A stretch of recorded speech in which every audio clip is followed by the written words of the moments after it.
Steve and Jill here. Hello. Welcome to the Land Academy Show. Entertaining land investment talk, we hope. I'm Steve and Jack Butella.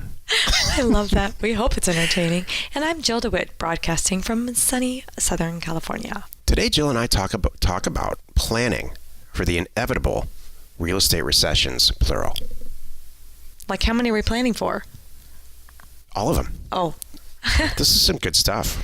Do you mean because of different areas? You mean different decades? Different decades. So it happens between 12 and 15, every 12 and 15 years. It's really tied to availability of capital, more than anything, and predatory lending. Mm-hmm. And there's all kinds of ways that you can see into the crystal ball. And a lot of them have to do with tracking really large home builders, and it's real simple stuff. If you just put it in your calendar to look at it every week, spend 5 minutes, you can see the downturn coming. It's such an interesting time right now because the unemployment rate is so low. So people obviously have money, they have jobs. So that's why the interest rates just went up. You know, I'm like, is this trigger A of 10? You know, trigger 1 of 10? Yeah. So there are more jobs now than there are. There's more. Go ahead. Yeah. There are more available jobs than there are unemployed people. Right. That's the first time that's happened in our lifetime, in my lifetime. Exactly. So it's harder to hire. Yeah. So the people who don't have jobs, there's a reason why they don't have a job. Right. We actually have to do a show here. Yeah. Before we actually get into it, let's take a question posted by one of our members on the landacademy.com online community. It's free. Tim asks, I'm located outside of the USA. Should I set up a virtual mailbox in the USA for sellers to mail the signed acceptance letter of my offer? Or do you think they will mail to my location in Canada? I want to remove all the barriers that could prevent customers from accepting my offer. However, I'm not sure if using a virtual mailbox presents any other issues down the road for this type of business. I would appreciate if you would provide any direction. Thanks. Yeah, so I cover this in the first Land Academy education program, and we also, Jill and I have live events, which we don't probably talk about enough. We do this year. And this is how to set up your whole entire business, not just this little part of it. I cover all that. So to directly answer your question, we have a mailbox. We have a virtual mailbox, and here's why. Because we have sent letters. I've been sending, millions and millions of letters have gone out. Since the 90s. Since the early 2000s, when we still get some of those signed letters back from 2004, literally. It's awesome. So if we changed our address, our physical address, and they mailed it back, then it gets returned to sender and the whole thing. Same thing with your phone number. We have the same phone numbers from back then. Mm-hmm. So, and Jill and I have moved probably 5 times since, maybe more. Actually, combined, I think we've moved more times. So you have to set up. This is not an option. You have to set up what you think is going to be a permanent virtual mailbox. And I'm telling you, these places go out of business, so you got to be careful. We've been incredibly lucky because we know the owner. The guy works there who owns the place. His name's Jay in Arizona, and he sends wherever we happen to be. He packs up all the stuff every week, I think, and sends it to where we are. Sometimes we're on vacation. He sends it. Mm-hmm. So.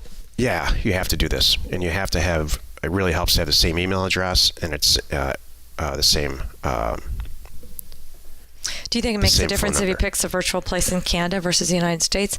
I would say yes, because it's silly as it sounds.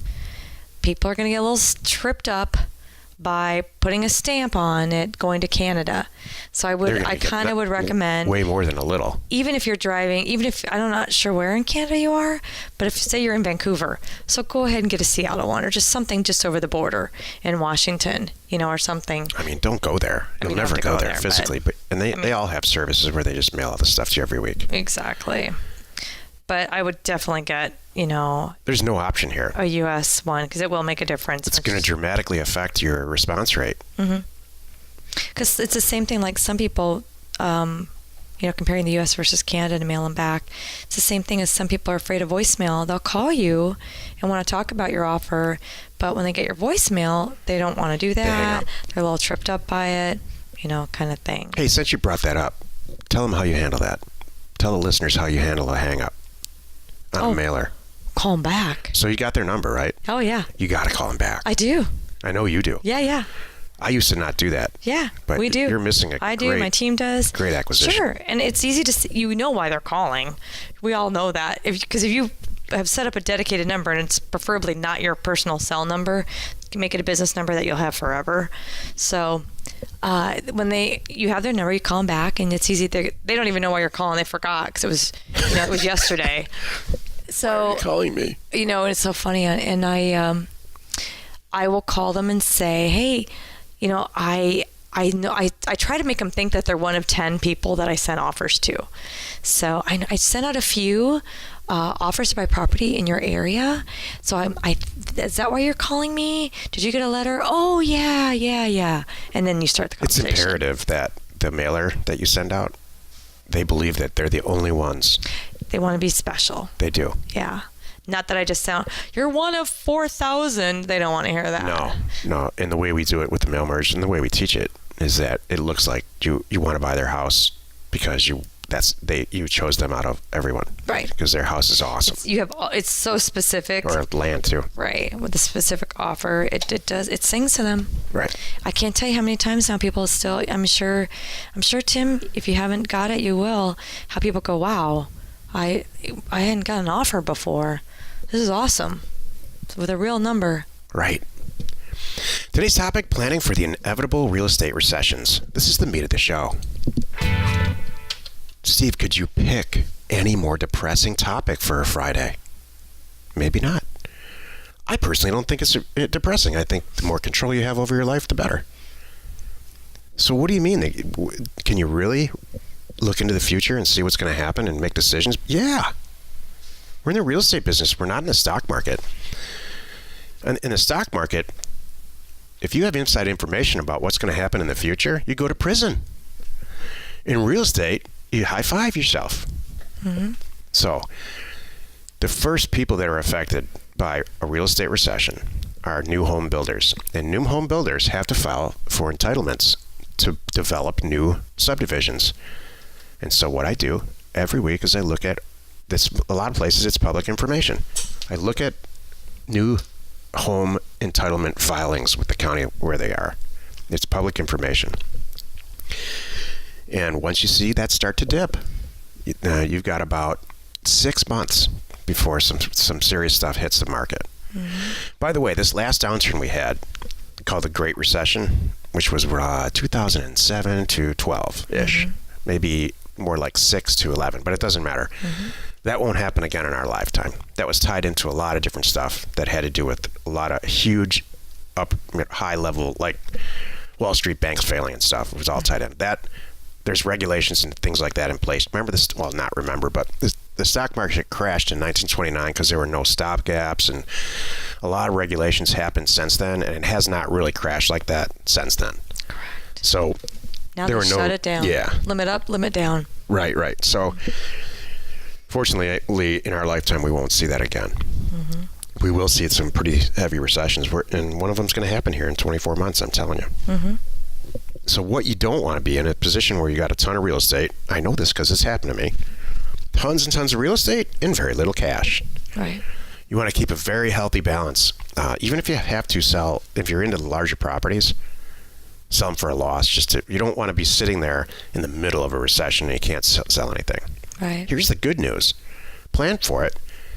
And there's no better time to buy property than in a real estate, in a recession. We were buying houses in Phoenix for $25,000 during the last recession. Right.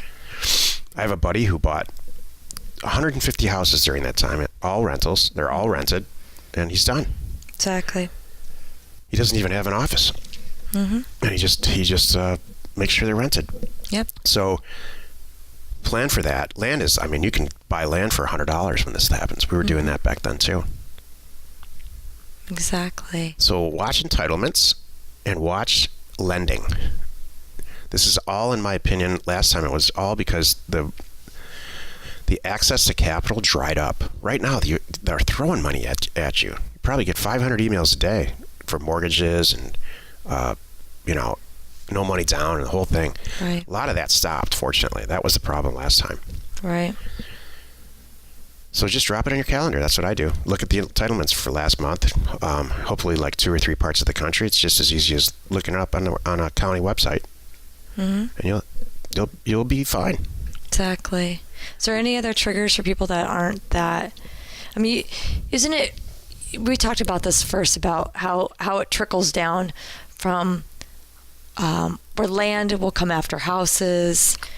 And then, like, just kind of some general things to keep an eye out for. So new... And how much time? Like, 6 months later, a year later? What's the general? Good. Will you explain on that, please? The other thing you can watch, and it's harder to track, I do it because I know people who work in these large commercial real estate construction companies and development companies.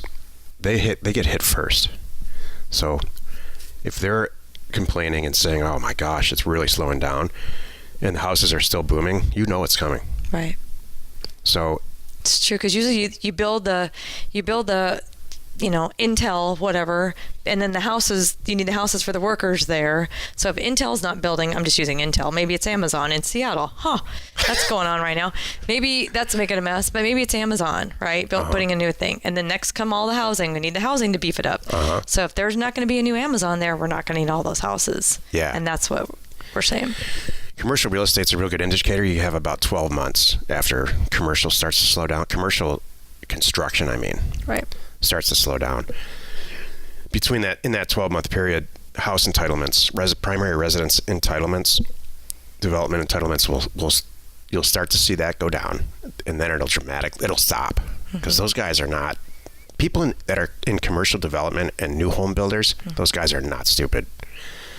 And they really, most of them anyway, they really don't want to be caught in a situation that I just described, where they have tons of property under construction and no cash, right, and no options. So if you watch those two things, you have a good 12 months-ish. Before it affects land? Before it affects land. Got it. And then find yourself a good financial partner and buy the heck out of real estate everywhere. I mean, buy, and explain to their partner that you're not going to see a return. These recessions usually last. The last one was really long. They usually last 3 years. Don't watch unemployment. I mean, we just talked about unemployment and stuff. But all those indicators. Here's a problem with the news. It's designed for the regular guy who takes a bus to work every day. Wouldn't it be great if you could design your own news? I mean, you can to some extent on the internet. True. Where you just opened up. I mean, you can to some degree. I want all the tech information, the newest tech stuff. I want all the real estate information. I want. I would like to see growth. I like operations, business growth, that kind of thing. Right. I read all that stuff. I don't care about big picture economic stuff and what car accident happened on the 405. I don't care about any of this stuff. Who got arrested for a DUI? I don't care. It's just, what the heck? Right. I just had to rant there for a minute. Yeah, it's okay. It's so silly. If you're listening to the show, you're not a regular schmo. None of this stuff applies to you. True. You want some real, actually newsworthy information to help you in your business and your life. Yeah. True. Like the weather on the ocean. That's very useful to me. It is. This whole planning and this whole discussion, to me, it makes me sleep well. That's the whole goal here. Be ready, plan for it. You got some triggers to watch for. You know what to do. Have the cash. Be ready and have some cash set aside to live off on. Have some cash set aside to buy some stuff too. That's going to be the best thing. And then you will sleep very well. The good news is that when this stuff happens, there are people very, very bright people who are loaded financially, and they love to buy real estate from you. So your job, just like your job during good times, is to buy cheap real estate and sell it to the people who have money for a little bit more. Yeah, you could still be running your business just fine. And you should be, like you're saying, but with all those other things in place. This next recession will be my fourth. The first one was started by Resolution Trust Corporation, which was all based on lending. The Ronald Reagan eras. Then there was the dot-com burst, and then this last recession. And this next one, I think, is going to be a blip. I don't think it's going to be the sky is falling like last time. That's the good news. Thank you, Stephen. Well, you've done it again. You spent another 15 or so minutes with us listening to the Land Academy show. Join us tomorrow for another interesting episode where we discuss accumulating equity in real estate wholesaling. We start a new week and a new theme. And we answer your questions posted on our free online community. You can find it off of landacademy.com. You are not alone in your real estate ambition. That was show 750. Oh my gosh, Joe. God, you'd think we had something better to do. What? Again, What are we thinking? our friends are like, what do you guys have to talk about every day? Apparently we have 750 things and more to talk about. Not even Cheers lasted this long. Oh, The TV show. 750. It's amazing. Isn't that crazy? People still listen to the show. I know. More and more all the time, actually. I know. Exactly. This is just insane. Who knew? I know. Who knew? Share the funds by subscribing on iTunes or wherever you're listening. And while you're at it, please rate us there.